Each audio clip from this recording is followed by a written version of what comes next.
Nagbitiw sa pwesto sina Executive Secretary Lucas Bersamin, Budget Secretary Amenah Pangandaman at Presidential Legislative Liaison Officer Undersecretary Adrian Bersamin. Sabi ng Malacanang, nagbitiw sila dahil sa delikatesa matapos masangkot ang kanilang mga tanggapan sa issue ng budget insertions. Balitang hatid ni Ivan Mayrina.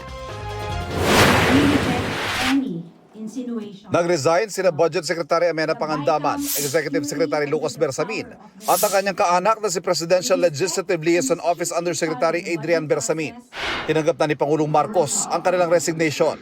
Out of delicadeza, after their departments were mentioned in allegations related to the flood control anomaly currently under investigation, and in recognition of the responsibility to allow the administration to address the matter appropriately.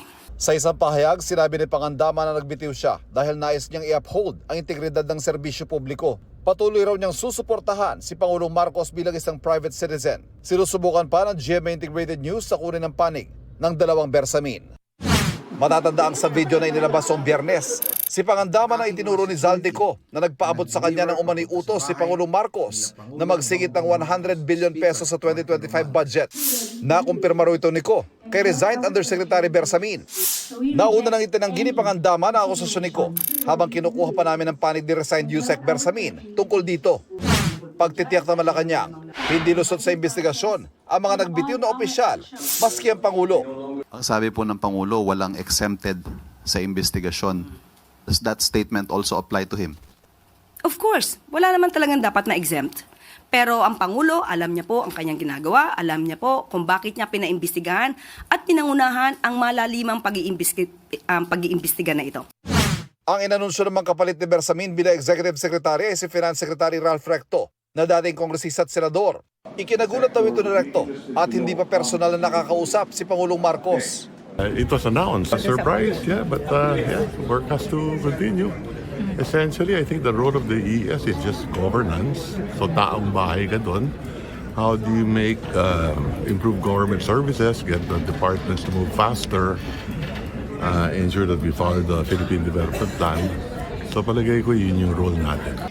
Kinanong si Recto kaugnay sa pagbitiw ni Pangandaman. Hindi po giving credence to Zaldico. No, I don't think so.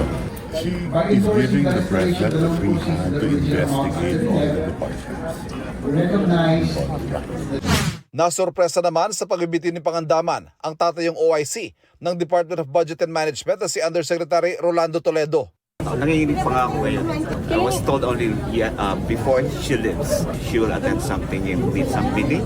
So I was told na ako daw pinadalan yung pangalan. No official communication has been sent yet, so I don't know what to answer your questions. Pero sir, are you ready? Matagal na tayo sa government.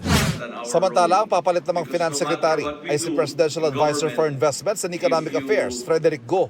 Ipinagpapasalamat daw niya ang patuloy na pagtitiwala at kumpiyansa sa kanya ng Pangulo at tiniyak na buong kanyang commitment sa pagsusulong ng paglago ng ating ekonomiya.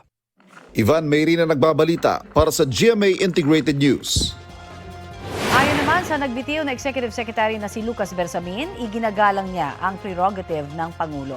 Tumanggi muna siyang magpa-interview.